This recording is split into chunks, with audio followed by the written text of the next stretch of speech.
Welcome back, everybody, to Late Night Letterboxd, episode 2 in the Late Night Chat Network, your first stop for pop culture talk. And here we are in the wee hours of the morning recording this one for you. What's going on, ladies? Come on, Jay. Come on, sissies. This is when I start texting people, bro. Come on. And, I'm your host, Nico, and my Letterboxd name is Neeks87. As you can see, make sure to follow us on there. And, of course, we got JT over here. JT Maz. There you go, JT Maz and Letterboxd. And finally, he comes out of the shadows. Max reveals himself and reveals his Letterboxd name to the world at large. Yeah.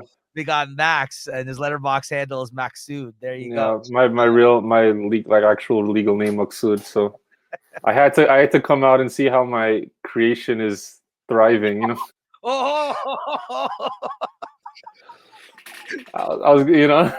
I was to see it from afar. This show is Max's brainchild. That's exactly. Yeah. No, you know what? It was a collaboration. I'll say that because it was inspired by an idea you had, so I can't take full credit for it. Yeah, I what's the line? You made it a hot bar. Hot line. I made it a hot bar. That's a Jay-Z bar, by the way. That's a Jay-Z line. I know it is. Yeah. Mister, I can't relate to his music. Listen, I just said I can't put him in my top 5. I'm sorry. Oh man. Have you heard enough people put Jay in their top 5s already? Because he's the fucking GOAT, bro. Like, I don't listen to his music enough. I'm sorry. Damn. Okay, that's fair enough. I'm not gonna be an elitist, high fidelity. Way to derail the show already. Jay-Z is the best, bro. Like, I mean, you know what? Let me just say, if he does reveal that he did do some PDF file shit, then no way. But we'll see. To be determined. Find out next episode on Dragon Ball Z. Dragon Ball Jay-Z. Find out next episode of Diddy's the downfall of Diddy. Bro, how many documentaries are they gonna make on this fucking guy? Bro? So last episode, on our first episode of Late Night Letterboxd, which of course you were absent for, Mr. I created this thing. Yeah. Say it one more time for the people in the back. Anyways, Jay talked about having watched the recent. By the way, who's not on this episode? By the way, are you gonna make an announcement for that too, or some big hater, honestly, who would have just chat all over? Or is it just when I'm absent that the world must know? You should have saw we gave her a really hard time, Julia, on the last episode. She has a list on Letterboxd that's all of the movies that people give her a hard time for that she's never watched. She has a what? She has a list on Letterboxd. You know, you can make lists on Letterboxd. Oh, a list, yeah. She has a list of Letterboxd that basically is all the movies that people shame her for not having. Yeah, I saw that. That's a funny list. She said Star Wars. Wild picks on that list that I don't even we should really just highlight that list. Why don't we pull up that list and talk about? Wait, so what's the number one offensive thing to you of that list? I mean, we brought one up the other day that she's never seen Back to the Future, which I find. Oh, that's a good one. Yeah, that's that's musical now. Yeah, and she's such a huge Rick and Morty fan, so that's kind of surprising. Right? That's the characters are based off of the characters from that movie. But that is a shocker. But yeah, we can bring her up here during the show and call her out if you want. No, I know. I don't mean to, but it's just how come is it when I miss out on an episode? It's front page news and shit. What is that about? Get over yourself. You're just joking around. Man. Anyways. Yes, this is the Letterboxd show, guys. This is where we're going to highlight what we've been wanting to watch what we've been watching lately. Basically, our segment that we took and changed up a little bit with the Letterboxd angle from Late Night at the Movies. So if you guys miss out and don't watch those shows, you came across this show for whatever reason, go check those out. We have a whole playlist on Late Night Chat Network of Late Night at the Movies where me, Max, JT, and our other co-host, Julie, who's not here today. There's a few of us that, usually get together, and sometimes 3 of us instead of 4 of us, as you can see. And we kind of, do deep dives and kind of talk about films that we all kind of collectively pick to talk about on the show. And it's a lot of fun. And, we kind of let you know what our thoughts are on those movies and reviews and all that. And this is basically an extension of that show, and we're relating it to Letterboxd. Now, Max and JT, especially Max, are kind of new to the Letterboxd forum. I know that, Max, you've been kind of creeping in the shadows for some time, kind of peering in here now and then, looking up Letterboxd specific stuff. You know, the thing is, I actually knew about Letterboxd. This is not to like brag or nothing, but I knew about Letterboxd like since 2014. Wow. This is like way before it became like the big entity that it is. Yeah. The way before it became the big entity that it was today. And I was like down. I had a previous account that I forgot the password to, and it wasn't linked to an email, so I can't ever recover it. But but like, yeah, I just sort of like stopped using it, and I kind of realized how much of I felt like at one point I was watching movies literally just to log it on Letterboxd, not to actually enjoy the movies. So I kind of hated that like mentality that it brought in me. So that's why I kind of stepped away from it, and I kind of like had like sort of like an elitist attitude towards it.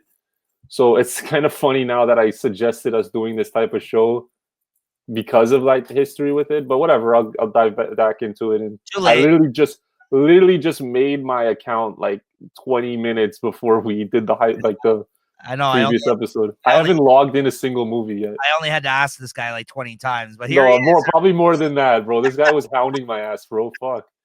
He's on my ass, bro. Again, you wanted to start this show, so yeah, that's fair. That's fair. That's fair. But you know, as part of Letterboxd, as some of you out there know, you do get an opportunity to put 4 favorites to highlight on your actual profile, right? Mm-hmm. And as Max had mentioned, he just recently has signed up for it in order to kind of continue to be, help out with this show and be able to follow us and see kind of what we've been up to. So why don't you mention what you put in as your 4 favorites there, Max? Oh, you're not gonna pull it up on the screen or whatever? I thought you were gonna.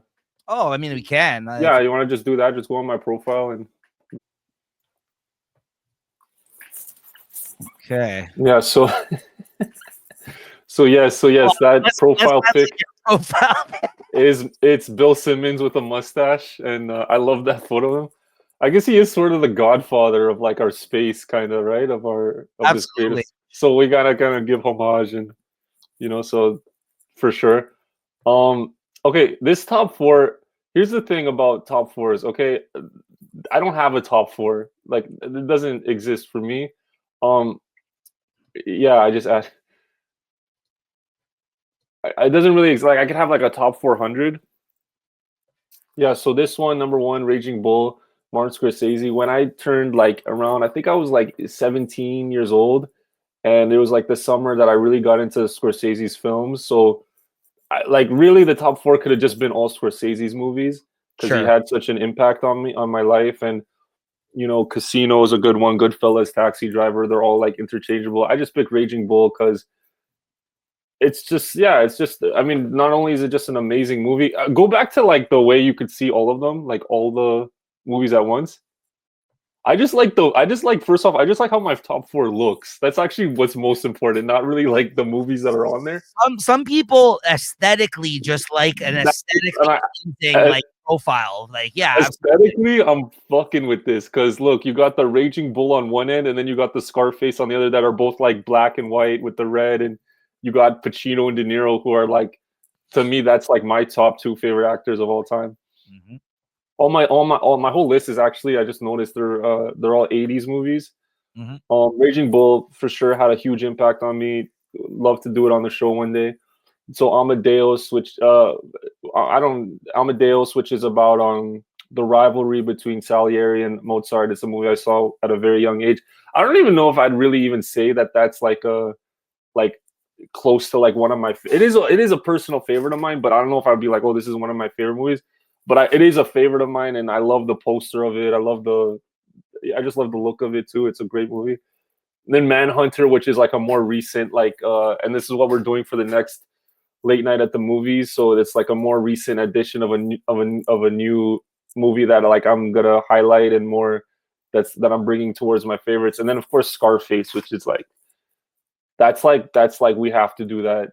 I know. I'm so shocked that we've done over 50 episodes of Late Night at the Movies, even when me and Jay were and yet to do Scarface. I'm so shocked at that. I'm so shocked that we've yet to do that movie. But it's been one of those things where we're like, I'm trying to savor it and save it for a good occasion almost. You know what I mean? Like, because like I could speak about Scarface for like 3 hours easily. Yeah, me too. Absolutely. And that's like our white whale. Like, you know how like the rewatchables, their white whale was like Pulp Fiction. Scarface like, is also part. They haven't done Scarface. Oh, they haven't. Okay, we got to do it before they do it. So it was Pulp Fiction. Now that they've done Pulp Fiction, the new one that they've been talking about that is their new white whale, Scarface. Yeah. Okay, that's fair enough. And then so I mean, here's the thing. It's like a top 4 is always gonna feel like, okay, like I don't have Tarantino, who was such a like Reservoir Dogs changed my life, and Paul Thomas Anderson changed my life. So and then even like The Social Network, and there's a bunch of movies that I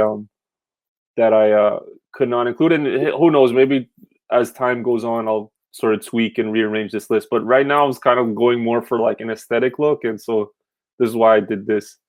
Actually, when I made this account, I actually like a couple hours ago, I was rearranging. Like I had Belly in there, I had Boogie Nights in there, I had Reservoir Dogs, Taxi Driver, was like a Social Network, Blade Runner. Like there's a bunch of my favorite movies.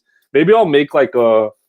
I'm thinking maybe I'll make like a all-time like favorite movies, like top 100 or whatever. I'll make one and make it as a list. Yeah, on Letterboxd. Yeah, I think if we'd made any list, it'd be nice to highlight on the show. Also, like the way I look at it now, as I look at it completely differently. I was explaining this to Jay recently because he found this task really hard too.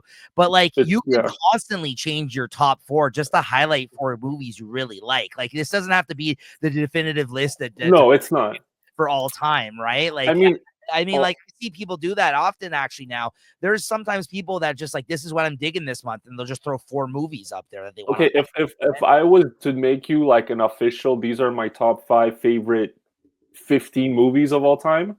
15, Raging Bull and Scarface are in there.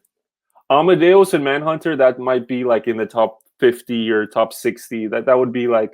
But Manhunter is more. There's another thing people do in their top 4s. They just do movies that they're really into at the moment. Yeah.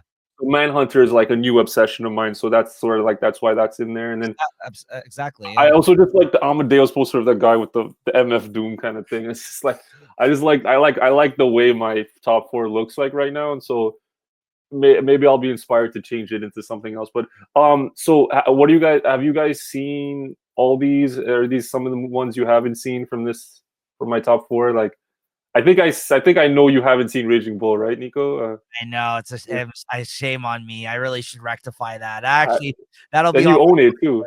I own it. Yeah, it's actually in my pile to watch right now. Like, because I'm really gonna try to hammer out a lot of movies this year. Have you seen that one, JT? Which one? Raging Bull. Yeah, I've seen Raging Bull. That might be De Niro's best performance. It was such a tour de force performance by him. And Martin Scorsese, he was like reeling from a cocaine addiction when he made that movie. That movie actually like saved his life. Like he's credited for like really turning his life around. And so that movie, and this thing about like boxing movies, there's so much about like the fight within, kind of. You have to overcome your own sort of like. That's what I think makes like the boxing movie so like unique in a lot of ways. It's like the fight against life and stuff like that, and it's a really hard watch. It's a very harsh watch, but it's one of the most like profound artistic statements I've ever seen in a movie. And then Scarface is like, me and my sisters, we quote that shit every day. Like maybe the most quotable movie of all time, I think. And so, yeah.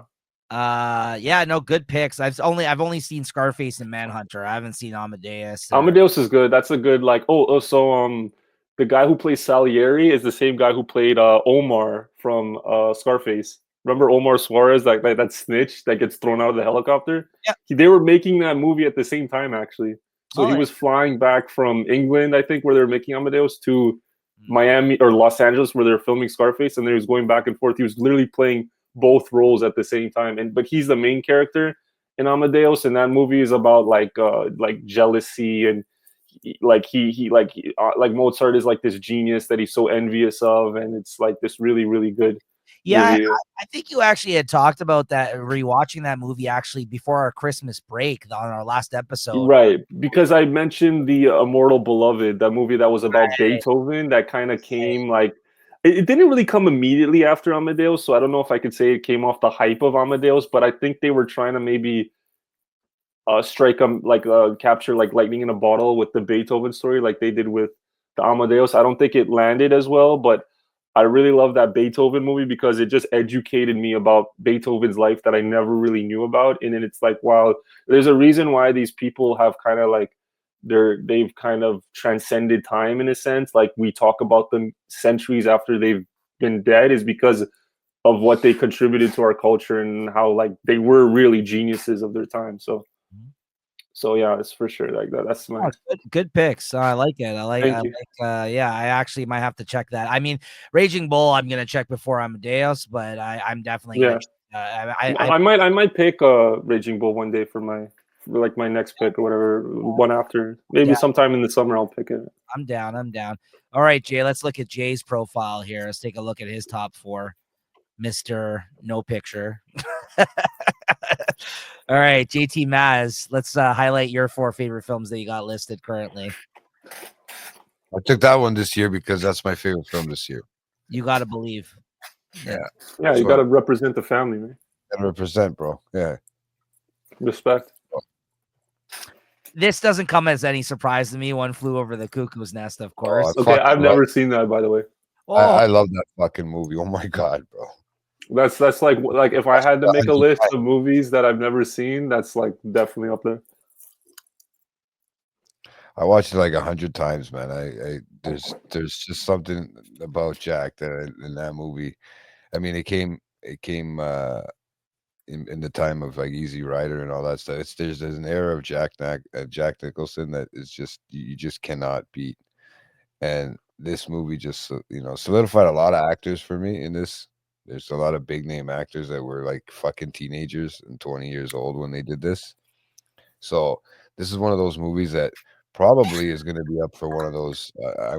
I'd end up saying a heavy duty rewatch because some of those actors aren't going to be around much longer that are in there. If we've ever, he's already retired from acting, right? Jack Nicholson. But I mean, is he your favorite actor? I think out of all time. I think you mentioned that once. Favorite actor of all time. He actually, funny enough, that was Jay's last pick for this show before we went on a hiatus for a year. We started doing Game of Thrones. That was the last movie that we reviewed. And then we went on a hiatus because we did the Watching the Thrones, Game of Thrones watch on the Late Night Chat Network. And then we rebooted it with you and Julie involved in the mix with the hosts of Late Night of the Movies. So that was the last one. So if you guys want to go take a look at that, we actually do have that movie in our feed. Me and Jay did talk about that because, of course, that is one of his favorites. As you can see, he picked that one for the show. And that was a really good discussion as well. That was probably only my second time watching it when we did that show. So that was very interesting that revisit on that one. Yeah. So he actually just recently made an appearance at SNL 50, the SNL 50. Yeah. Yeah. He made an appearance and he introduced Adam Sandler though on that show because, I guess they're buddies. So he came out of retirement there to grace both basketball fans, bro. Yeah, that too. Oh yeah, that's actually he was recently seen at a Lakers game too again. Yeah, but for a while there he wasn't actually at Lakers games, which he was always on the sidelines there, right? For. So it's been interesting to see him finally again in this. Because they were shit, bro. Why would you go? That too. For a lot of years they were really bad. How about your next pick here, Jay? Oh, my next pick is just it's typical JT. It's American Psycho. Amazing movie, though. I'm so jealous of this pick. Like that's a movie I would probably throw in my top 4. That would be in my top 15, top 20 of all time for sure. Well, I mean, that was just something as I was going through things. I remember, watching it and just being in love. It's so good. Yeah, I can. You can relate to so many different things on that one. In my opinion, Christian Bale's best. In my opinion. Oh yeah, probably for. He's done some other things, but not like this. This is just top notch fucking Christian Bale. Just being the horse it is. I look at myself in the mirror when I do that shit, bro. I feel like this is also a movie that has, when it came out, it was probably like a cult hit or whatever. But I feel like in the last 10 years, there's been like a really huge resurgence with American Psycho with younger kids sort of discovering it and stuff. I think they've really like attached themselves to this movie and have like memed the fuck out of like that business card scene and shit like that. And It's such a good iconic movie. Like, I love those memes, by the way. Yeah, me too.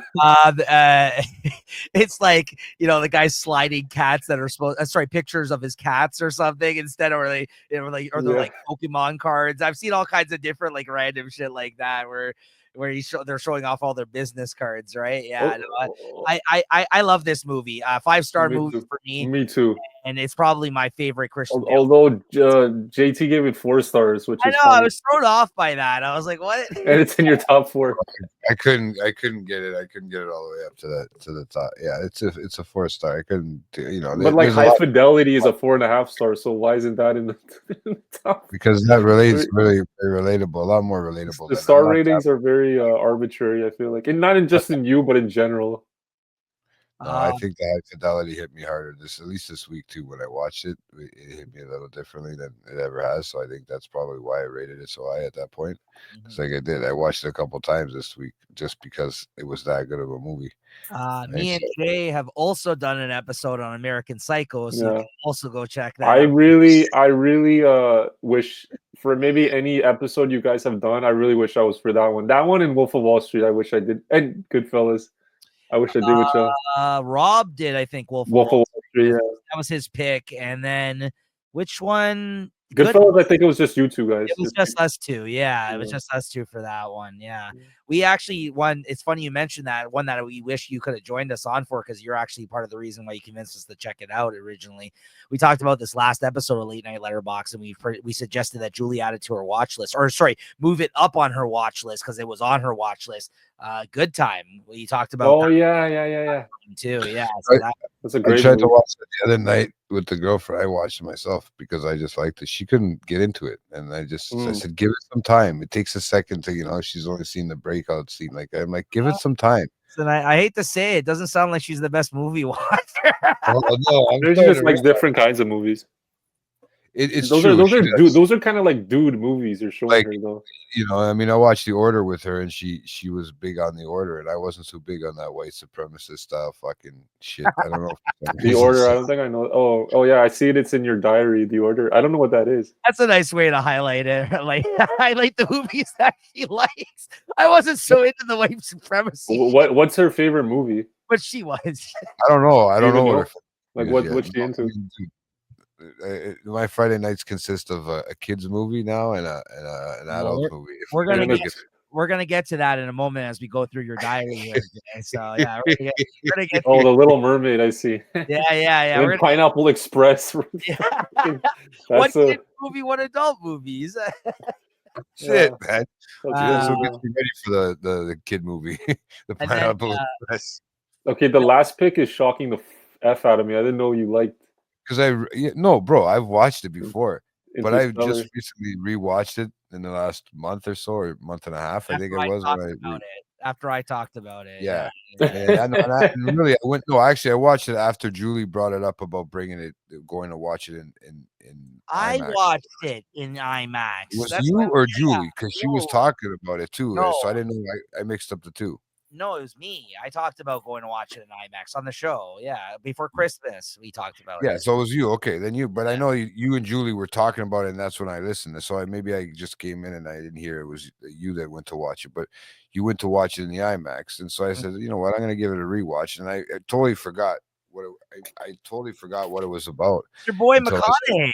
Come on now. But I totally forgot. It's fallen so far back, right? Like, you know what I mean? In a sense, like, because there's been so much other shit to watch and stuff like that. So when I gave it that rewatch, and I actually, you know, paid some good attention to it, I mean, you forget how great of a movie it is, you know, and you know the kind of you are a super McConaughey fan. I just took that in. Yeah, but because he's in that.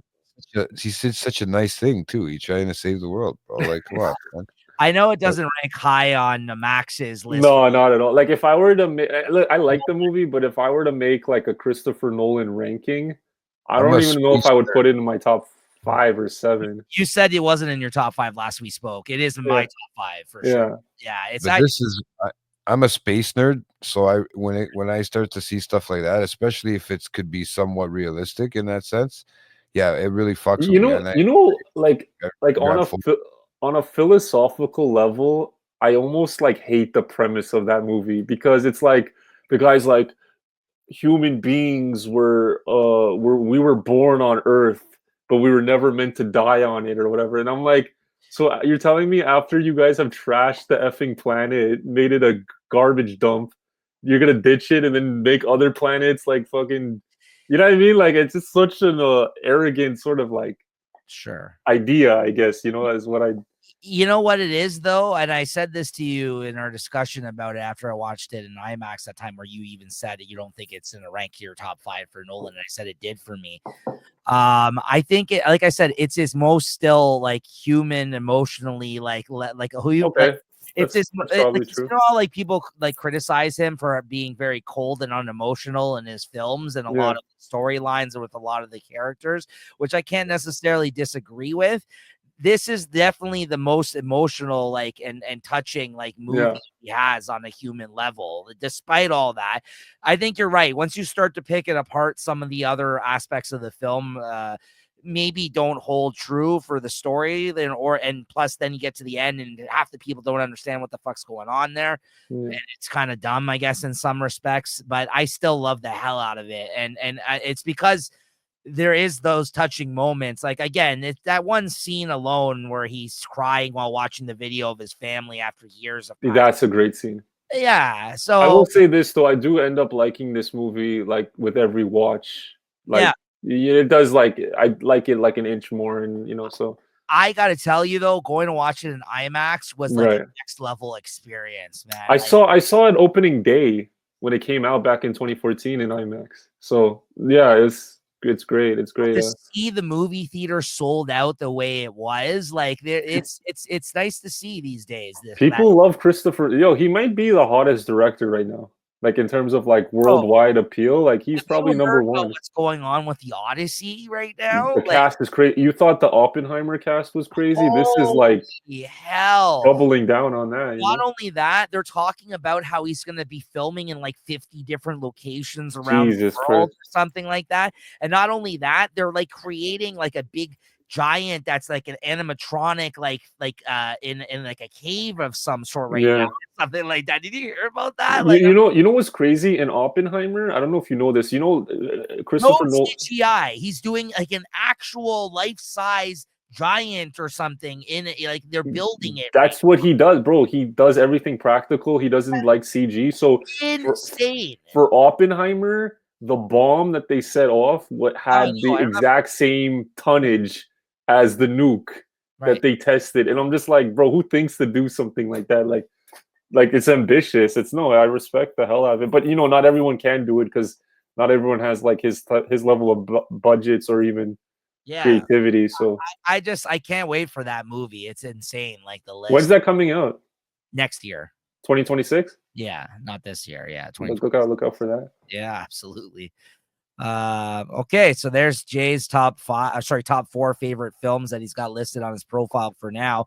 But let us know, guys, if you adjust them along the way. It's always good, interesting talking point if you want to highlight some other films here in your top 4.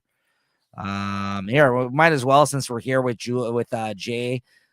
Jay, why don't you talk about some of the movies that you've seen this week here in your diary? How about this one, The Little Mermaid? We'll start with that one. Oh my god, what do you think of this? That's a good movie. I don't know if it's great for the time frame now that you watch it in. I don't know. There's some questionable words, and just nowadays that everybody PC and stuff like that. Like like when Sebastian's singing the fucking under the down where it's wetter, take it from me. Like, darling, it's better down where it's wetter. Like they're portraying us to young girls. I don't know. In my just the way I watched it this time, it was kind of funny. But yeah, I did. I actually sat through the whole thing and watched it from beginning to end, which I actually enjoyed. I really did. It's a classic. It's a classic movie. It is a classic, man. I remember. Yeah, I was never really into this movie as a kid because of like, I don't know, like maybe it was because of the girl was like main character or some shit. I don't know. I like the Lion King. Fish, bro. Huh? No, she was actually pretty. She was pretty hot, bro. Yeah, for a drunk okay, kid. I have a serious question for you, JT. Ariel with the fin or Ariel with the legs? Like, which one is? the superior Ariel. Finn.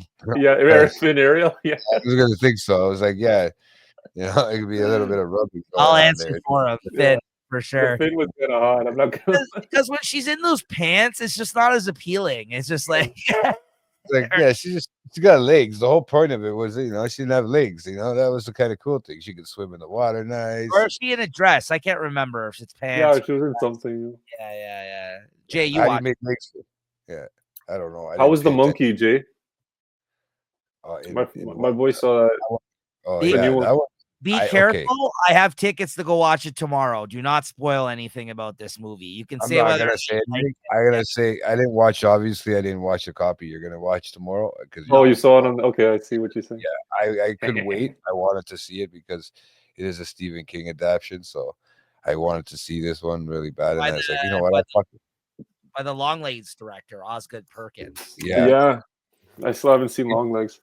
It was really interesting, dude. It was a little bit of a mind. I didn't watch 100% the whole thing. I've almost completed it, but yeah, you have some fun with it, Nico. I'm pretty sure you guys will like it. I mean, so heavy duty comic style guys, like comic horror film guys.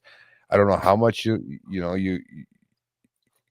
it's in your wheel frame because you've watched so many different horror things, and I know you can get really picky when it comes to horror films in a sense.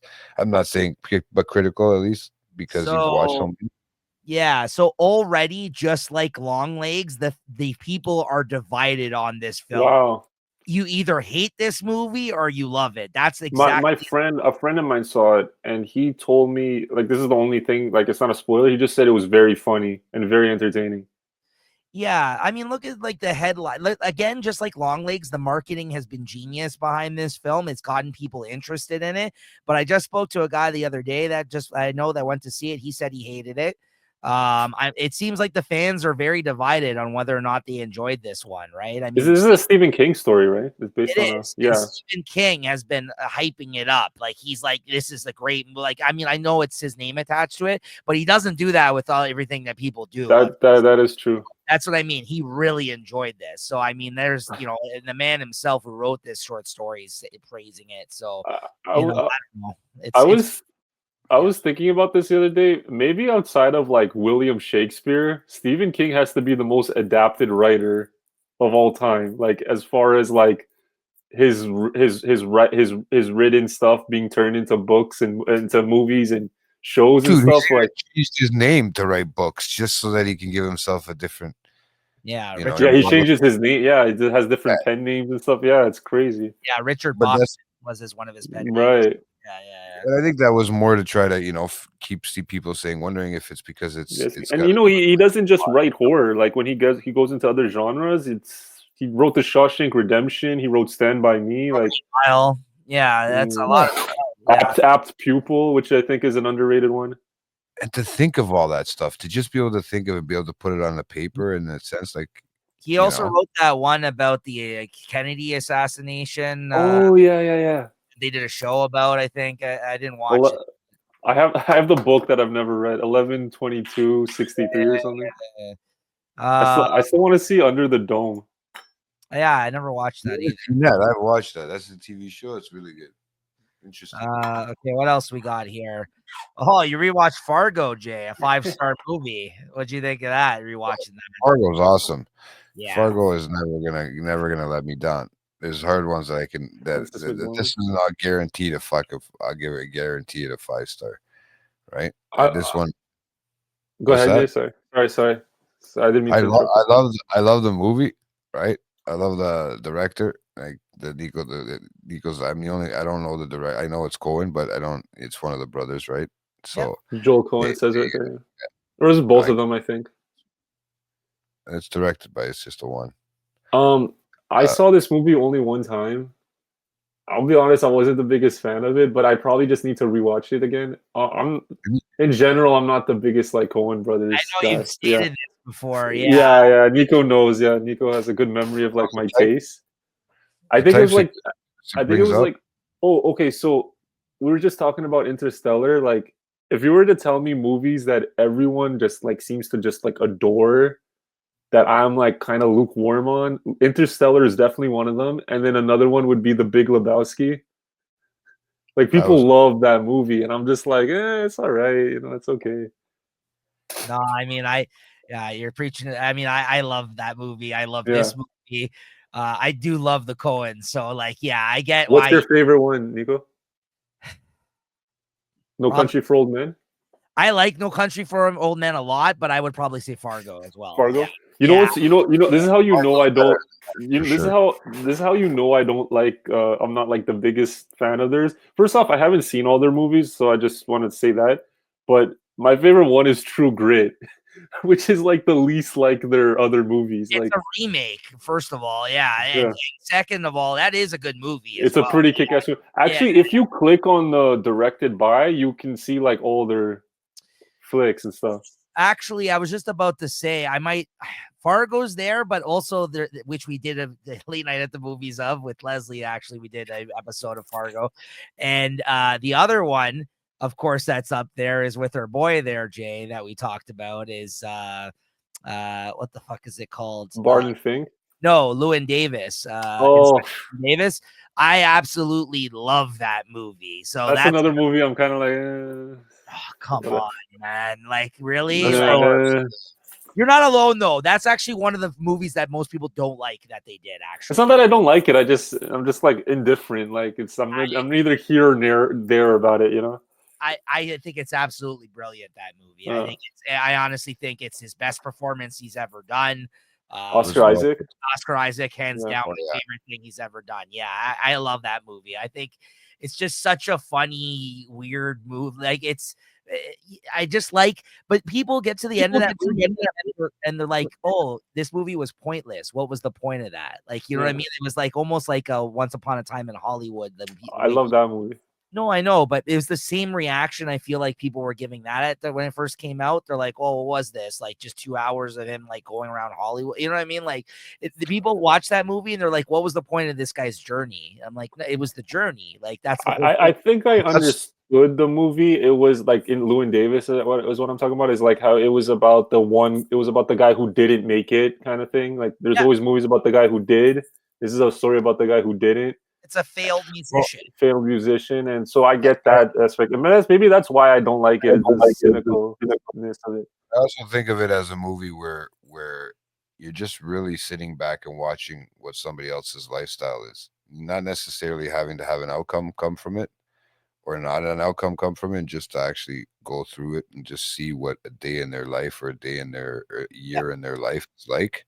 You don't necessarily have to have a good or bad ending to something. If you're just watching it as an outside bystander, then yeah.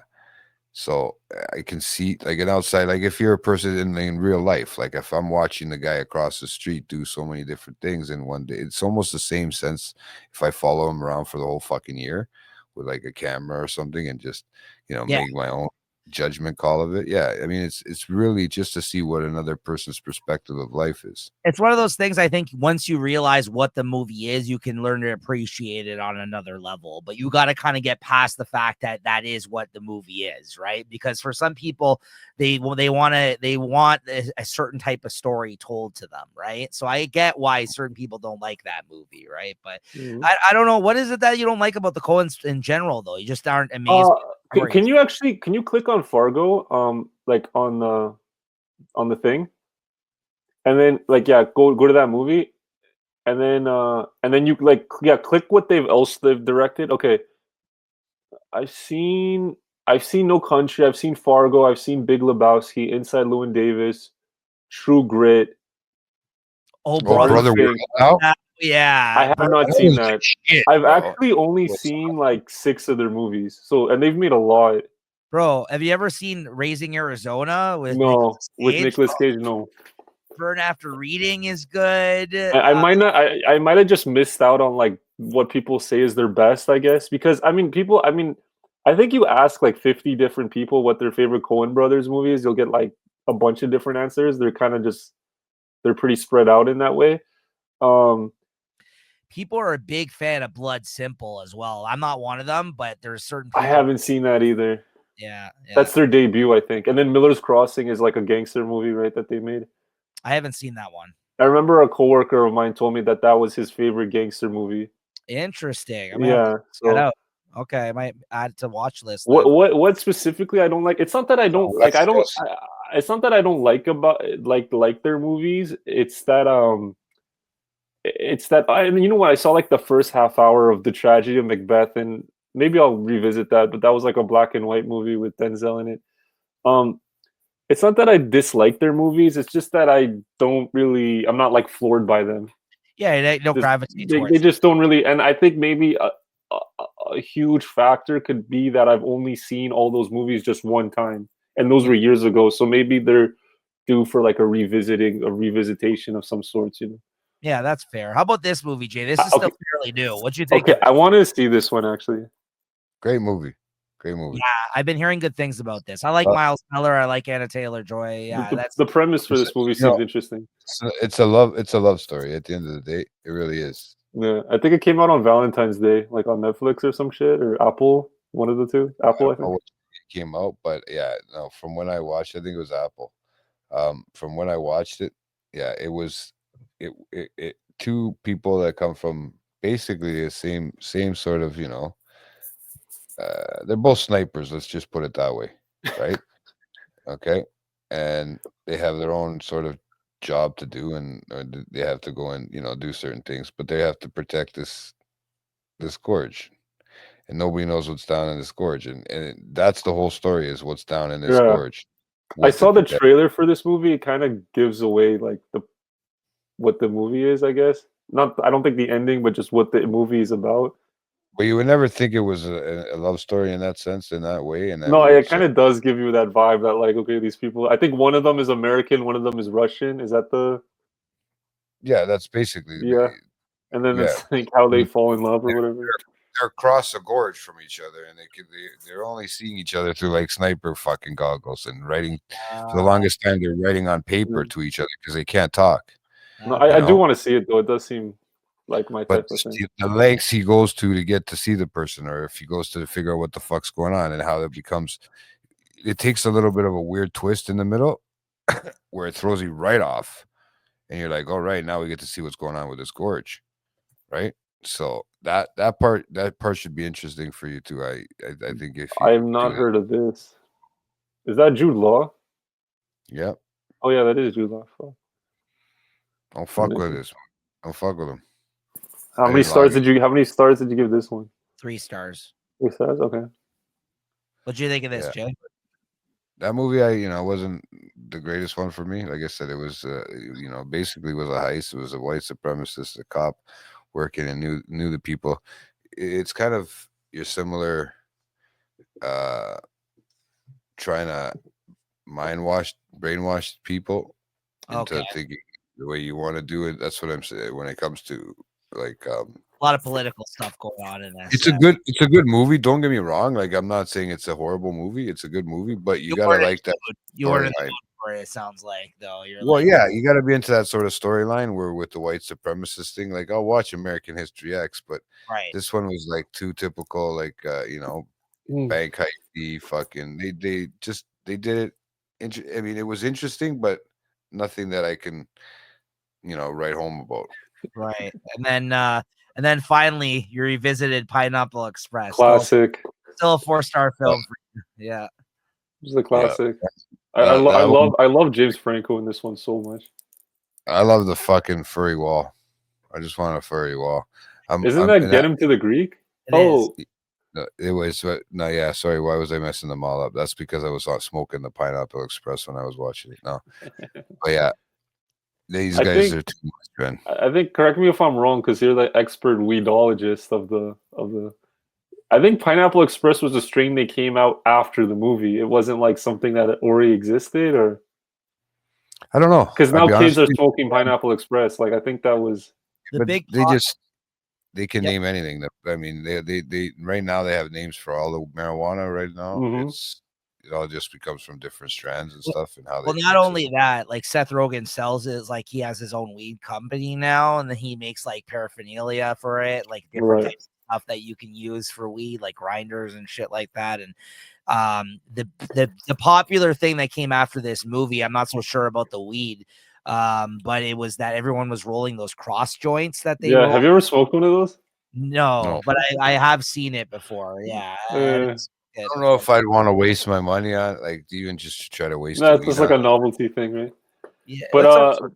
Yeah, he proved that he can roll it. Like yeah, I just really like that. I really love that little scene when James Franco was explaining like how the Pineapple Express was created. He's like, if this strain met this strain and they had a baby and those two babies like fuck, this would be the dope that this would be the strain that they created. Dopest dope I ever smoked. So I didn't have a diary thing. Oh, so you're not gonna mention the fall of Diddy on JT's? He actually talked about that last episode. Oh, okay, good enough. So I haven't logged any movies yet because this is like I've only seen like I've only made this shit like a couple hours ago, but and I just put that watch list, that movie, that Jack Black movie you just mentioned. But I've only seen 2 movies. I haven't really watched a lot of movies lately anyway, so I only seen 2 movies since we've like last time we met up, and there are Captain America, the new Captain America, and Any Given Sunday. So outside of High Fidelity, of course. So which one would you like to talk about first? Why don't you start with Any Given Sunday as a follow-up to our last episode? Okay, Any Given Sunday. Do you want to like pull up the page of that or whatever? And yeah, because when you talk about Captain America, I'll move over to my page. Okay, yeah, well, we could do like a joint discussion on that. You haven't seen the Captain America movie, right, Jay? No, I'm not. You're not in. Okay, so the only reason I'm interested is the Red Hulk. So Any Given Sunday, I rewatched this. I've only seen this yesterday. Was the second time I've ever saw this movie. I watched it many years ago. Actually the first thing I ever saw of this movie was that motivational speech that Al Pacino gives, the Inch by Inch, because I think it's been like re-edited and like reposted on YouTube like 100 million times. Like I think that's sort of the scene of the movie. So that was the first thing. And watching that scene will not prepare you for what this movie actually looks and feels like. Like it's so weird and so different and so bizarre. Yeah. Me personally, I know some people have their qualms about him. Me personally, I'm a huge Oliver Stone fan. Not only do I like his films, I also like the person he is and like his personality. And I also am a huge fan of like the documentaries he's made, and they're just really smart and they offer a different perspective. So I'm a huge fan of his. I think with Any Given Sunday, by the way, I don't know if you knew this, Nico. He wrote the script for Scarface, Oliver Stone. You did know that. We talked about it on the last episode. Oh, okay. So with Oliver Stone, he's always trying to find like a new thing, a new institution to sort of critique. And obviously, like this is sort of like his opinion about the sports entertainment industry, I think, and how like football and like sports in general is just like this mindless sort of activity, but like it corrupts the people around it and money and stuff, and it's just about like all these kind of things. And watching the movie last night, it dawned on me that the only like moral person of the whole movie is Al Pacino. Like he's the only person with a conscience. Maybe that young doctor guy too, or maybe not. But everyone else is just like, and the movie is so like, even though it came out in '99, I feel like so much of it applies to like our present day life, like in terms of like the trajectory these athletes go on, and also like how how they get treated. Like, you're only, America's about winning, and you're only treated good nice if you're a winner, and if you're a loser, you're basically like worthless. And these guys are like risking their lives, they're getting pumped up with drugs. The Jamie Foxx character I thought was so accurate to like a lot of the lifestyle that like a lot of athletes, like they, this funny thing is like the guy was like on the bench or whatever. He wasn't anybody. Then the second he gets put on, he ditches his girlfriend that he's been with for 6 years. He starts messing with the hoes. He starts making rap videos. Like, what does that do with sports? And then he starts, the funniest shit is like, he starts going on this like kind of like faux activist, like, fake Malcolm X type of tyrant kind of thing. They kind of reminded me of like LeBron James or something like that in our modern day culture, like characters like that who are like, I don't know, it's just like, you guys are $1 million athletes. Like, why are you guys acting like you're like it's deeper than what it is? Like, it's not that deep. Like the whole you come out of the ghetto, but you can't take the ghetto out of them, brother. I don't know, but the thing is, I think the movie makes a point that this is not their genuine personality. They're just putting on for the masses and stuff. And then every character is like fucking is like a bloodthirsty hound. Like the James Woods character is a fucking scumbag, and Cameron Diaz's character isn't good. And so I think to be like that, bro. I mean, it was serious. I think the story is very intelligent and the script is very good. I think what people, if they ever have a problem with this movie, I think it's the editing. Yes. The way it's cut up and the way the montage of it. You know, it even reminded me, I know we keep bringing this movie up. I'm sorry, Nico, but Megalopolis, the parallels, this movie makes the parallels between how football is like football is the real religion of the US. Like it's not Christianity, and how it like dates back to like the ancient games and stuff. The gladiator, it's like a gladiator sport, and how all the sports teams are all named after like warriors, like the Knights and the Crusaders and the this and the that. And I even think there's a scene when they go to his house, they go to Al Pacino's house when he makes the jambalaya, and he has I think it's Ben-Hur. He has Ben-Hur playing with Charlton Heston, who later appears in the movie as the commissioner of the league and stuff. So there's all these like parallels to like ancient traditions and stuff like that. And I think it's a very smart movie. I think it's a very like, and the movie it most reminds me of is Spike Lee's He Got Game. If you guys have seen that one with Denzel Washington, another movie that's sort of critiquing like the evils of like the sports industry and sort of like that. And I think one of the things, and shout out to someone me and JT know, Giorgio, because I remember he would say, I remember he was talking to me. He said like when he was growing up, this older Italian dude, he was telling me when he was growing up, he would watch the Leafs game or whatever, and then it was just the game. Like the whole game would last like 45 minutes, and you would like watch the TV for an hour, and that was it. Now all sports is like 3.5 hours long because they have to shove in as many ads and stuff as they want. It's no longer about the sport. It's about Pepsi, and it's about fucking home insurance, and it's about this, and it's like, what are we even watching now? And I think the movie is trying to comment on that sort of phenomenon that has occurred. And so I'm a fan of it. I'm a fan, and Al Pacino is just amazing as always. There's a lot of things there that you said that we also said, I would say, in our discussion of the film.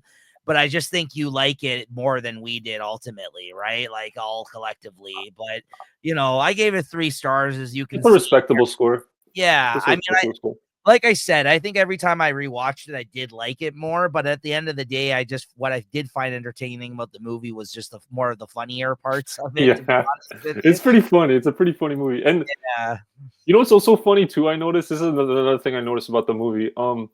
Every time there's like an intimate scene, like a behind the, like when they're in their homes or whatever, the music, pay attention to the music that's being played. It's very like it's like the jazz, or it's the more slower temp music. Then when they show the game time, the game day footage, and all the like the stuff that would be on TV, it's all this like hip hop and like mainstream hip hop and mainstream pop and all this like bubblegum like shit. And like even the DMX song that they play in the song, I'm not gonna say the name of it because I think you guys know which one I'm talking about. And it's just like, it's like, I think Oliver Stone purposely used that song because it's like, I mean, no disrespect to DMX, rest in peace, the legend, but the lyrics, it's just like, this song isn't about anything. It's just sort of like how the game isn't about anything anymore. It's all just bullshit, like mindless, nothing, you know? And so when I saw, like, and I mentioned the whole like commercial thing because I think that's what Al Pacino literally says in the movie. He's like, the second they started putting commercials in the game, that's when the game like lost the purity. He's like sort of that guy who he can't really stand what the game has turned into. He's more like in that old school Vince Lombardi era when it was about the sports and it was about the camaraderie between the people, and it was like they inspired people, and now it's like, what do we even stand for anymore? It's like, right. So I think I commented it too about this. Like, I get the experimental nature of the movie. I like that he kind of went for that risk just because it's something different. It's something new. Like, I think had this movie just been like a to Z kind of movie, like a basic sort of football movie, I think its nature is what has made it last the length of time. Yeah, it definitely has some interesting stuff going on, but ultimately, like I said about Megalopolis, it's a bit of a mess. Yeah. That's fair. That's fair. No, it's a beautiful mess, I would say. And then the other one you mentioned you watched is Captain America: Brave New World, right? Do you want to why don't we go onto your profile? We can like go back and forth on this. Yeah, I mean, when we click on him, I'm sure my review is going to show up here. Oh, I see. Yeah, so as you can see, 2.5. So you didn't like this one? I gave it 2.5 stars. I didn't love this movie. I'll mention my review here. Here, go to edit review. So I said there were still a few things to enjoy within the film as a longtime comic book fan and a fan of the Marvel Cinematic Universe. Despite these things, though, overall, this still wasn't that great of a film. The main villain of the film wasn't good. Some of the acting was bad, and the story itself felt unimportant. Mm-hmm. Listen, I wanted to give this a chance. I really don't like how people just out the gate, because this isn't Chris Evans, Captain America, we're hating on this movie almost instinctively. The hashtag not my Captain America bullshit that was going on.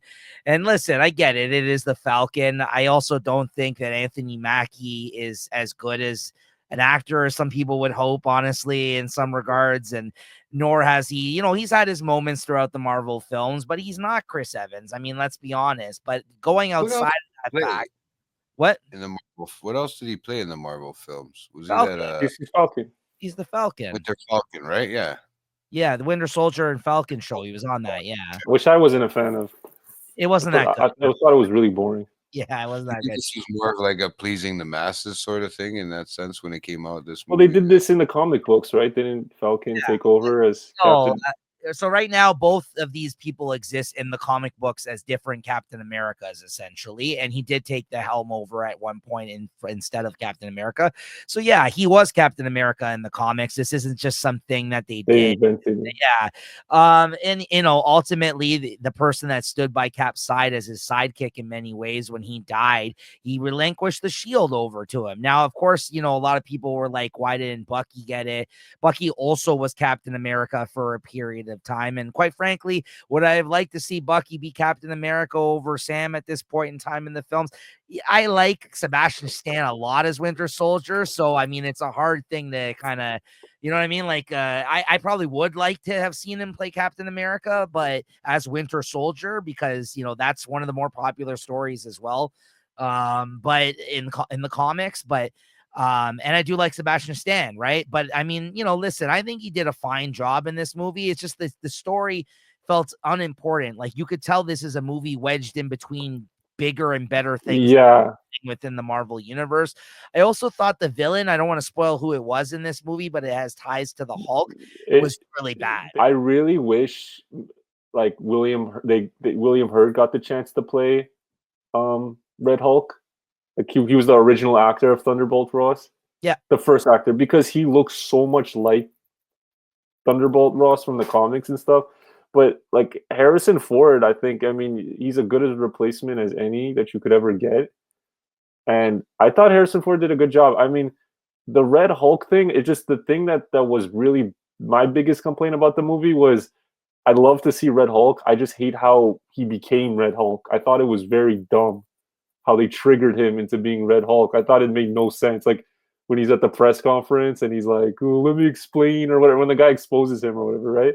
You know what I'm talking about, right?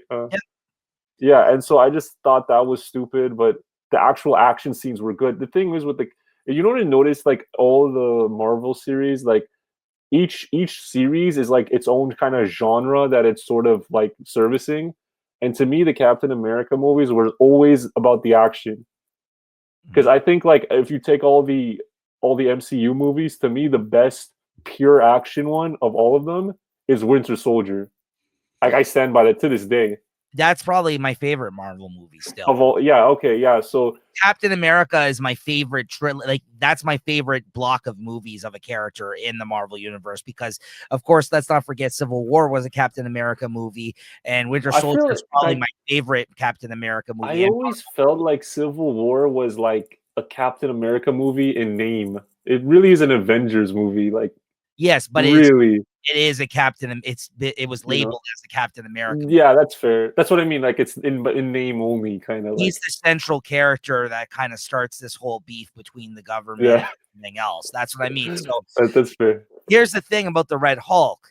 He was not even in this that much, and that scene was really sick with the Red Hulk, and it made my favorite scene in the movie. Absolutely. Or second favorite. Second favorite. Kind of left me with a high at the end of the film that really was disappointing at the end of the day, because when I looked back at all the other events of the film, I was like, you know what? There wasn't really much else that I really enjoyed other than that one scene. There was other things I sort of enjoyed along the way, but that scene was so great that I'm like, why did we only get like 5 minutes of it? There's only like minutes of was the CGI budget not that much for this? I don't understand, because you get Harrison Ford, you get his screen time in this, but guess what? Like, he's phoning it in, and then you get Red Hulk for 5 minutes at the end of the movie, and it's very disappointing in my opinion. Like, it's just like, really, like, come on now, like, this is you. Are they opening up the Red Hulk to a new character? Like, are they opening him up to like come back in something else? The Red probably Hulk? not, because he's like in.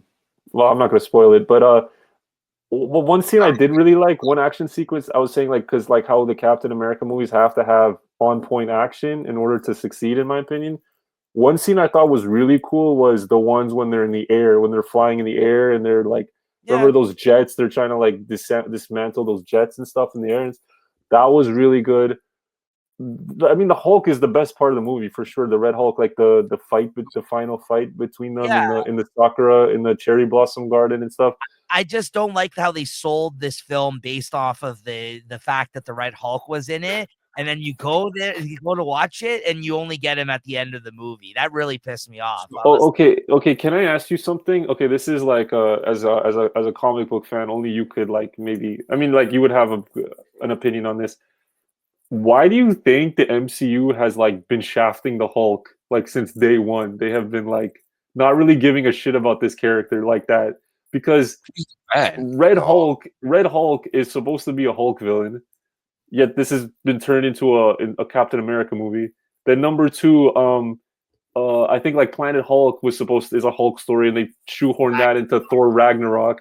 And it's like they're kind of just like, I don't know, it's like they don't give two fucks about the Hulk, and that's like I said earlier, one of my favorite characters. And is it because his shit is too formulaic, or it's like what do you think that is? I mean, you just answered your own question. They used some of the best Hulk stories already and just shoehorned them. But why are they giving it? Why are they making a Red Hulk a Captain America movie? I don't get that at all. I have no idea. I don't know why Ruffalo hasn't had his own solo movie. I have no idea. This is a question. And me personally, I do not like the nerd Professor Hulk. I like Hulk. You know what I mean? Like I like when this guy's going crazy and just to see Hulk versus Red Hulk, that would have been crazy. What did you say, Jay? What were you saying? I like the Ruffalo one, the Ruffalo Hulk, but I mean, where else would I have seen the Red Hulk in? Not very many things. This is his film debut, right? This is his film debut. Yeah, I mean, Thunderbolt. We've always talked about it. Yeah. Well, Thunderbolt Ross, who turns into the Red Hulk, has been in the other films, but it was played by a different actor. That actor died, so that's why Harrison Ford was cast in this. And this is his film debut. They've never talked about the Red Hulk before this. No. Yeah. So this is actually, it was always sort of like foreshadowed, I guess, in the background. Yeah. They would eventually turn this guy into the Red Hulk. Yeah. But not to one uncontrollable in that sense, like when it comes to the Hulk. Like, apparently the Red Hulk can actually control himself. So they didn't. It wasn't really a comic book accurate thing at all. And like, doesn't he also like emit flames? The fact that you're not able to answer those questions after watching this film is again a fault of this movie. Answer what questions? You're asking questions about the Red Hulk that you should already know if they actually gave it any more fucking time on the screen. Yeah. Explained it. No, but I'm saying, like, why do you think they, like, because to me, like, pre-MCU, the Hulk has to be, like, one of the most popular characters that Marvel has ever created. So I just don't understand why they don't give them, like, why they're not giving him any, like, shine in general. What do you mean? He has 2 movies. He has 1 movie. No, he had 2. Which ones? the Eric Bana one, and then that's not MCU. That's not the MCU. No, that was a lead in right before the MCU started, though. I mean, that was years before, bro. That was the Ang Lee film. That was not the MCU. Like I'm talking about the MCU when comic books are hot now and stuff. He had one Edward Norton film, okay, that was the Hulk, and he was in like which I'm a fan of. I like that one. He's in the Avengers. He's in the Thor movie. So there's 4 Thor movies. Like you can't give me one more Hulk. Like that. That's what I'm saying. Like Hulk's not one more. One note. Hulk's very one note. Unfortunately, there's more like there's not many stories of the Hulk that are good. And it's because they give all the good stories to these fuckers. They don't have. Where's Captain America's good stories then? Why does he need Red Hulk? He's always been like a supporting actor, you know, when it comes to that, because really there's not much to the character. Yeah, he's a scientist and what the actual Hulk himself, he's a scientist and whatever, like, you know. But at the end of the day, really, he's just somebody that can control his anger from getting, you know, big and being very destructive. Really, he's more of like a sideline character that they need to call on when somebody's too tough. I mean, listen, I mean, could they have done a solo movie with Ruffalo? I think that's the only other thing you can make an argument about here, because otherwise he's been featured actually quite a bit in these movies. I think. Bro, they made She-Hulk, bro. Don't tell me they can't make a fucking Listen, you're clearly a fan, and I'm not going to convince you otherwise, right? Yeah. So for me, I don't think that. I think it's fine. I would have enjoyed a Ruffalo movie of him, just him. Yeah. Other than that, I feel like he's gotten just enough time on these movies. I don't think so, bro. They're gonna make like 2 Shang-Chi movies. They're gonna make like a zillion of this fuckboy movies. Like, bro, like come on, man. Like, I don't know, man. For the record, I know that the Bana movie isn't a Marvel Studios movie, but I actually quite like the Eric Bana movie. I've never seen that one, actually. I need to go back and see that. I really do like the Edward Norton one. I know a lot of people don't give it that shine, but I really like that Edward Norton. And Tim Roth was in it. It's okay. I like Ruffalo better, bro. Yeah, no, Ruffalo kills it as the. I'm not saying Ruffalo isn't a good Hulk. I'm just saying, why aren't they giving him any shine? And, I'd even take Lou Ferrigno over at Edward Norton Hulk. But you know what, Nico, I do like the paranoia conspiracy element of that new Captain America movie. I think I think in Giancarlo Esposito's character and stuff, I thought there was some good stuff in it. When this movie came out, I saw a lot of people trashing it. They were saying, "Oh, it's trash" or whatever. I don't really think it was trash. I mean, I'm not going to say it was like an amazing movie. I just think it's sort of like good. It's good enough. It's sort of like just how I feel about most Marvel movies. I'm like, that'll do, but of course they could be better, right? I wanted to like it more than I did. When I left the theater, I originally gave it 3 stars. The more I thought about it and the more I did like about it, I gave it a 2.5 stars. I actually adjusted my review when I wrote that, because the more I kind of sat with it, I was like, you know what? It just had a lot more potential than they gave us. And I found it quite disappointing. There's nothing inherently bad about it, but then there is also a lot that they could have done. No, but you know what? I end up feeling that way about a lot of these movies, like that they're good, but they always could have been better, you know? Next up, Thunderbolts. We'll see what happens with that one. I mean, so you said that's like his team, right? I don't think they're going to honor that, right? Or it's not going to be his team in this version. I think it's going to be Elaine's team, right? Yeah, that's right. Contessa. Yeah. So just looking over a few other movies that I watched. Of course, High Fidelity we talked about on our last episode of Late Night at the Movies. Can I ask you quick thing about High Fidelity? Was his name Kevin? They talked about a Kevin Bannister. Wasn't that? You know, you just noticed he did the good Home Alone. Wasn't that Home Alone's kid's name? Kevin McAllister. Yeah, McAllister. Okay, sorry. I was sorry. I was kind of. But yeah, don't worry. Bruce Bannister. I watched. Fuck you, asshole. No, I'm just making a joke. I rewatched this movie, The Good Son. Have you guys ever watched this movie? That's Nico. No. He's the good son. Oh, it's Macaulay Culkin. Isn't Kieran Culkin in this too? No, Elijah Wood is in this movie. Oh, Elijah Wood. Okay. So this movie's wild, bro. Like, it's pretty corny. Honestly, it's pretty cheesy. Like, it hasn't aged well in some respects, but the ending of this movie is still a wild, wild ending that I can't believe they actually made this movie in the mid 90s, and that Macaulay Culkin is in this movie. That's all I'm gonna say about it. I don't want to spoil it, but if you guys haven't seen this, it's worth checking out just for the way that the movie goes and the ending of it. Macaulay Culkin is huh? This kid reminds me of Jordan. Seriously, bro. It's scary, man. What year is this shit? Oh, 93? Okay. 93. I mean, this is right after Home Alone. This is one of those. What's the premise of this movie? Okay, so there's a kid who loses his mother, and then he goes to stay with the sister-in-law of his mother. The father drops him off there to stay for a period of time because he has to go away on a work trip. When he's there, the kid, his cousin there is Macaulay Culkin. And then this woman has to take care of him and Macaulay Culkin. And Macaulay Culkin is a shithead. Like, he gets him into all this trouble. It gets him into my nephew. Yeah, and it's Elijah Wood that's the innocent kid, the kid that has his mother that was killed recently. And basically, he gets him into all this trouble, and he's basically, without spoiling too much, this kid's evil. Macaulay Culkin's evil in this movie. Oh, okay, so he's not the good son, is what you're saying. Right. He's not a good son. One of them is, and one of them isn't. I'll leave it at that. And then okay, I'm gonna add that on my watch list. Yeah. This time, Jay, have you seen this movie? Have you seen this movie? Bro. Yeah. The good son. Oh my god. It reminds me of my nephew, bro.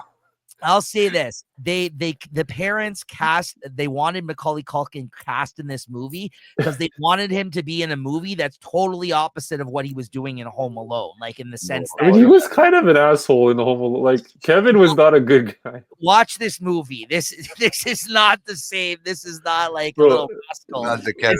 This is like a truly evil guy, right? Yeah. Yo, do you remember in Home Alone 2 when he's like fucking with that bellhop guy for like the tip? Yeah. It's like, yo, he was such a dick. Yeah, it's like, oh, you don't want a tip? Oh, but he acted like a rich kid there. That was a different thing. He acted like a spoiled rich kid in that sense. But this movie is not like that. He's the conniving one. He knows how to manipulate people. That's why I mean, like, I always related to my middle nephew because he knows he lays low and then he comes and he fucking just springs it on you, bro. I've never seen anybody that young that quick. Yeah, honestly, it's worth a watch. Like I said, it's a bit cheesy because it's like made in the mid 90s, early 90s, but the ending is wild of this movie. And it's one of the most wild. I'm just like, how did this movie get made? It goes from My Girl to something like this, bro. Right.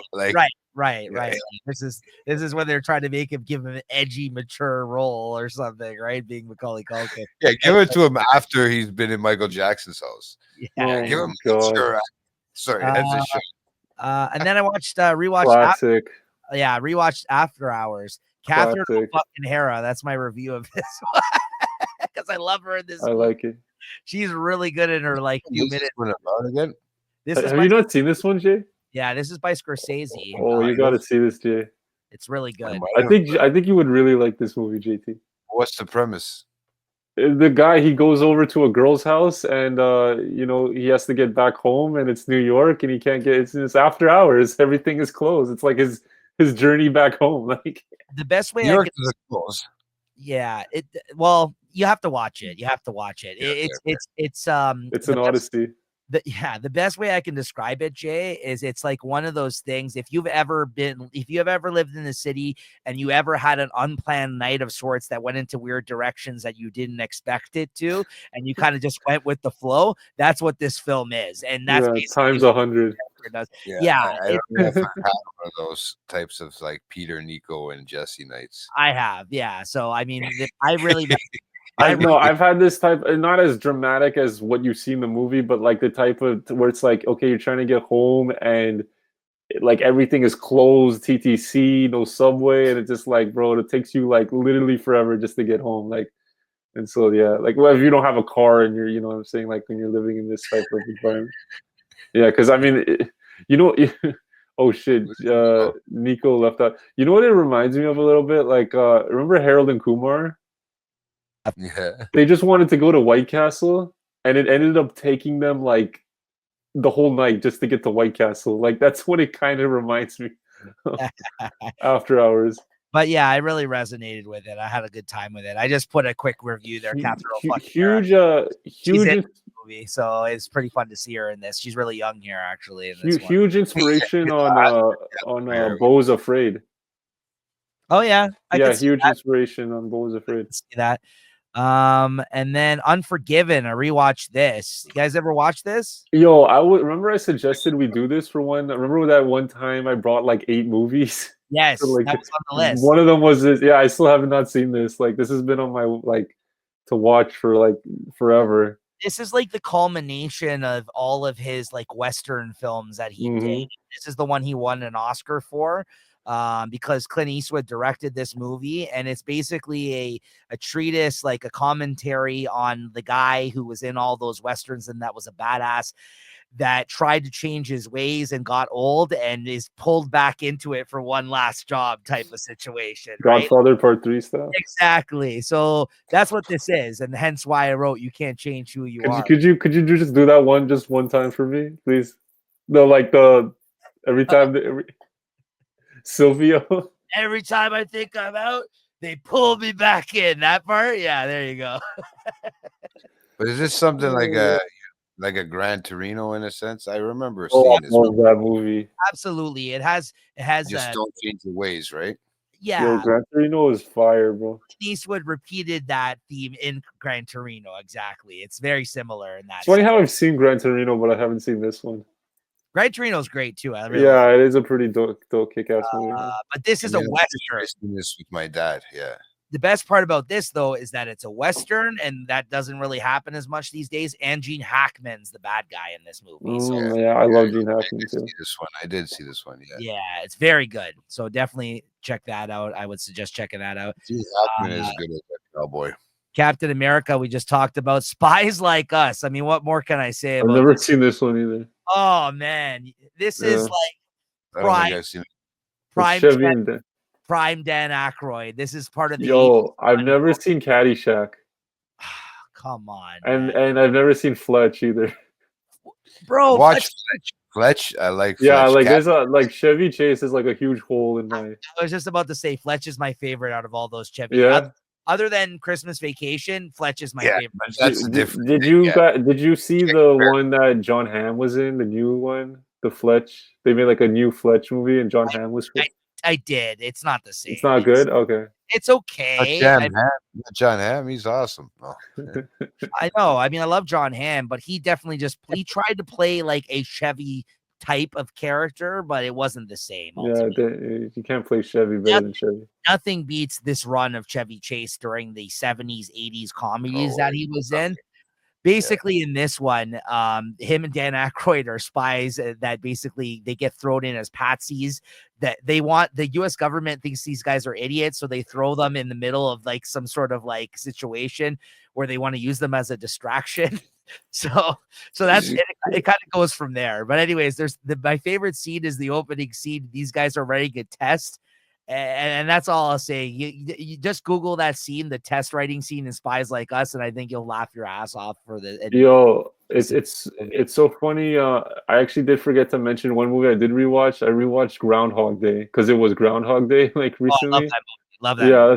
You know what's a funny movie I realized? You know what a funny thing I realized about that movie is that he only was able to break this cycle after he slept with Andy McDowell. So it was like the key inside her pussy or something? Was it her like this? The exit to this reality was through there. Like, is that what the movie was trying to say? Yeah, pretty much. And yeah, it's a great movie nonetheless. Absolutely. And then Say Anything. I don't really have much to say about that, believe it or not. But I did talk about it a bit on our episode of High Fidelity. So definitely go check that out if you want to hear more thoughts on that and how it's related to that film as well, right? So that's things that we've been watching so far on Letterboxd. Again, you can follow us on there. Very quickly though, anything on your watch list that you guys wanted to highlight? What do I got here? I just added Miller's Crossing today, Hero, because what Max said earlier. The Brutalist, I still haven't seen that. Yeah, so many of my coworkers have been mentioning The Beekeeper. So yeah, this is basically my watch list right now. You haven't seen Monkey Man yet? No. Yeah, No. Ichi the Killer is another one that I want to see, and Paris. Yeah, Paris. Yeah, there's some good ones. Yeah, some bad ones as well that I just threw on here. The Gambler. Yeah, I do. That's what I was looking. The rewatchables. Right? I said that. Yeah. Yeah. Yeah, some things I've seen here, I just put it on as a rewatch. You know what I mean? Like some of these movies. But yeah. How many movies are in your watch list? Right now, I mean, this isn't 193 films I'm looking at so far. The never-ending watch list. It only gets longer. Yeah, I mean, there's some things that are basically by next episode, I'm gonna actually come correct a little bit more on the watch list because I have a stack of Blu-rays right now of things I want to watch. Because for instance, again, shameful ones that I haven't watched that I'm gonna watch that are in my pile. Right now, just to mention a few, like you said, there's Raging Bull. There Will Be Blood. Never seen it. Oh yeah, I have that on my pile. And that's another movie that would like make my top 4, like a top 4 potential. And one that you've praised highly as well that I feel like snuck by my radar that I've recently acquired, Silence by Scorsese. Oh yeah, I like that one too. Yeah, I mean Scorsese. Yeah, every movie he makes, I like. I mean, yeah, all of them. Just to name a few, those are a few that I plan on watching. Hopefully, by the time you know what, I kind of stalked your account actually. You, I don't know, you probably mentioned it last time. Did you watch the? Did you talk about you watched The Aviator? Yes, finally, first time. Did you mention that on the last? Yeah. Okay, I gotta go back and watch it. I liked it. I like it too. I like it too. My first time ever watching it. Never watched it before. So no, it's a great one. Yeah. Yeah. So, how about you, Jay? Anything on your watch list that you were looking forward to watching? I was looking forward to watching A Different Man. Oh yeah, A Different Man. Sebastian Stan. Okay. The one with the guy with the disfigured face. Right. I see him. Yeah. I saw that. Like I saw that for the photo. I didn't see the movie. Yeah. Nickel Boys. That's another one. Nickel Boys is another one. Yeah, I want to see.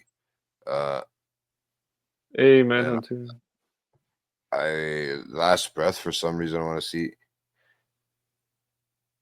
They counted too. Oh, American movie. Yeah. You know that one? I do know that one. Actually, I haven't seen it, but when Julie mentioned the whole like Giuseppe wants to make a movie, it reminded me of this movie.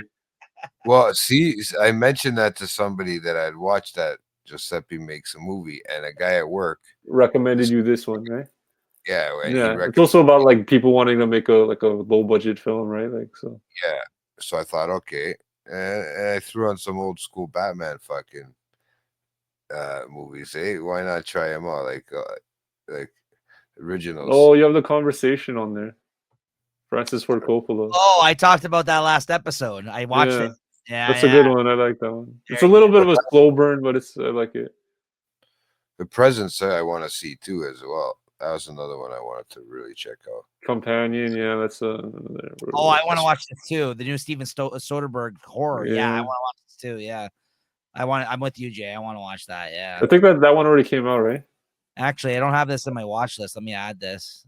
Where is I don't know if it might be out already. It says, what does it say for streaming? Hold on, I'll tell you right now. By the way, I think it's a much better idea to do this whole like put the screen on. That way you don't have to put the images of the. It totally is. I don't know why we didn't think of this next episode. Thanks once again to Max. There you go. I don't know if it's out completely yet. It's been at the film festival for the American one, and it's been for the Canadian one. Love Hurts. I think it comes out at the end of this month. Yeah. Have any of you seen this one yet? Love Hurts? No. So it's on my watch list. And then like you told me about The Real Pain, I think, Max, last time. No, that was Nico. I haven't seen this yet, but I do want to see this one too. That was Nico that first brought this movie to my attention.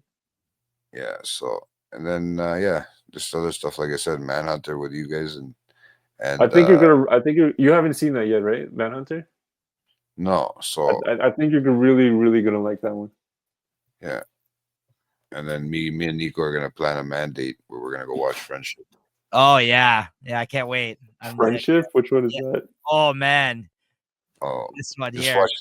It's with Paul, with his boy, Paul Rudd.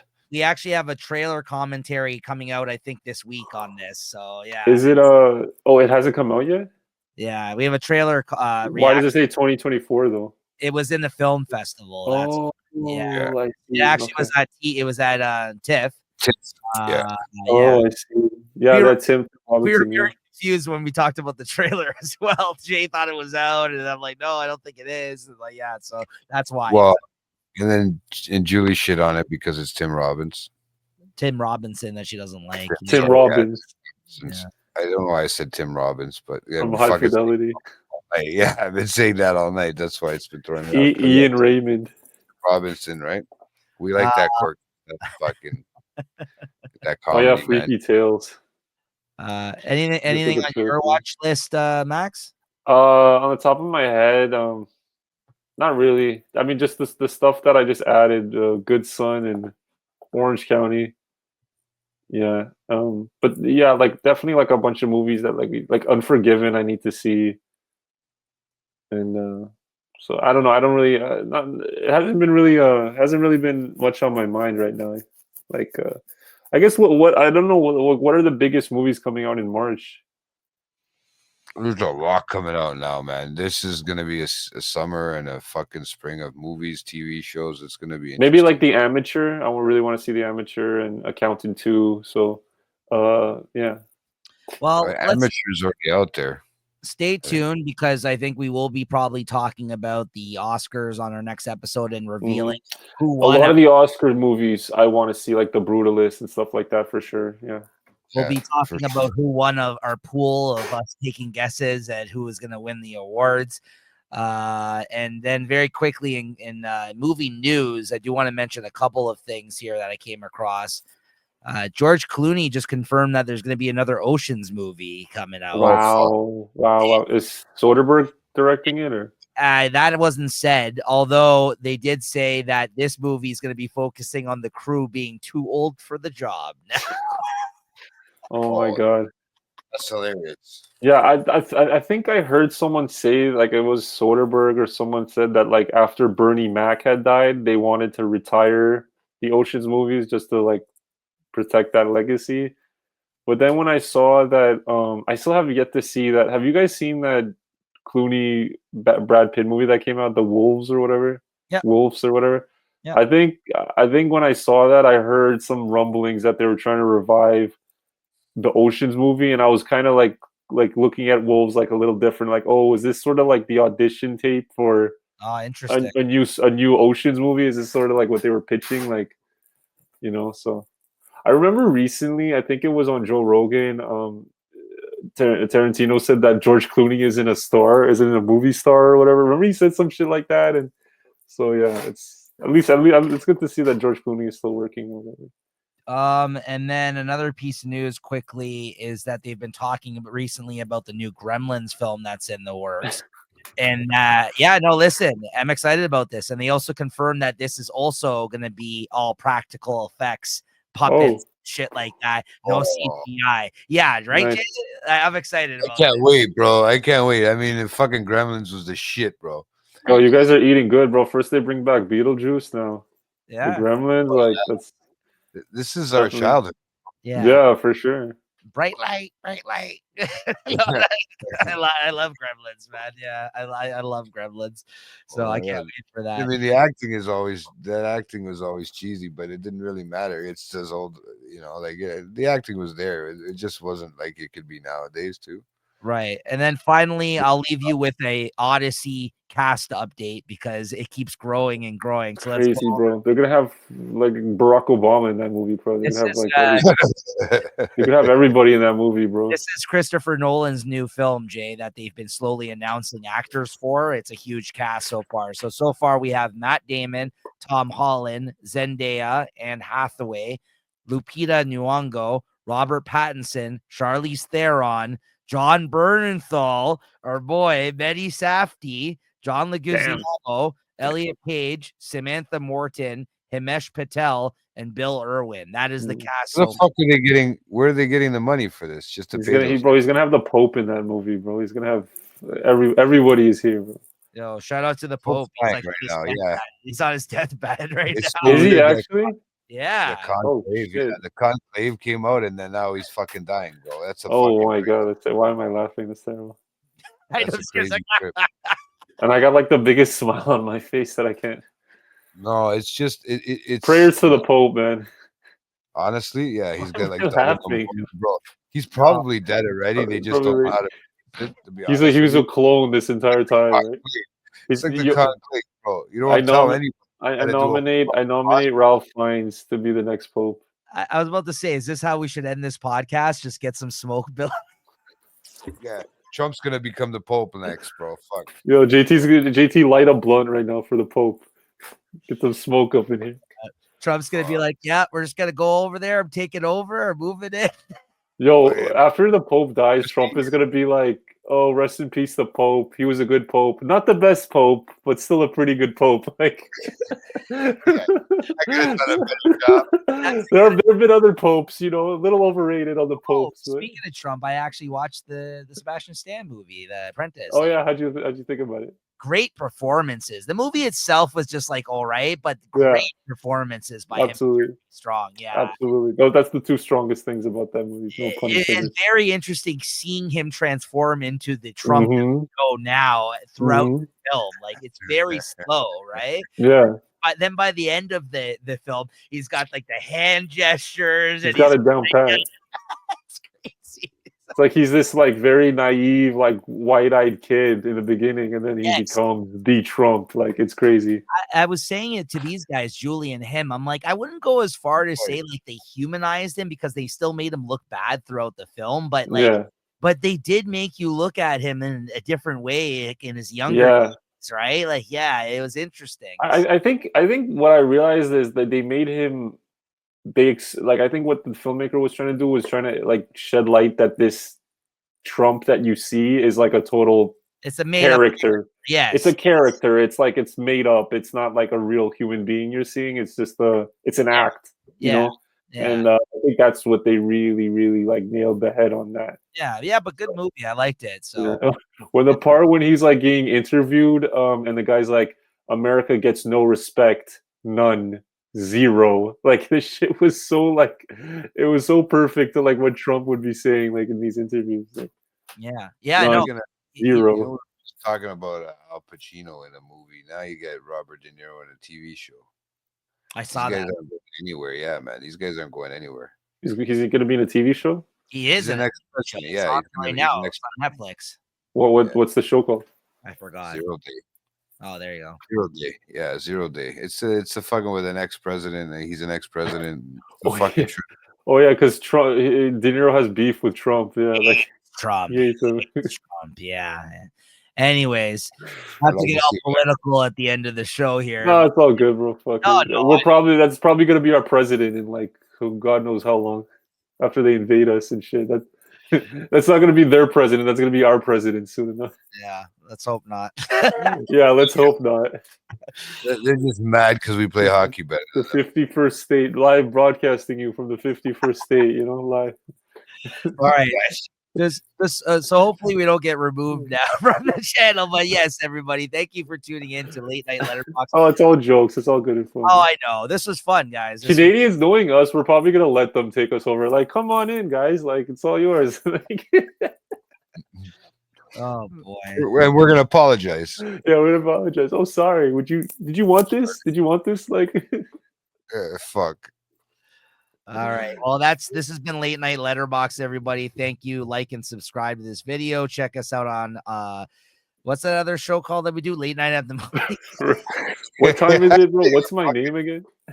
I'm very tired. Yeah, we all are. It's been a long show, guys. So yeah. So anyways, make sure to tune in. This will come out opposite weeks of Late Night at the Movies, which is our bi-weekly movie show that we do on the Late Night Chat Network. And now, you get twice the fun, twice the episodes. You get this and you get Late Night at the Movies. So make sure to check those out, as well as our trailer reactions, everyone. Thank you to Max. Thank you to JT. We'll see you guys next time. Later, everyone. Peace, guys. Later.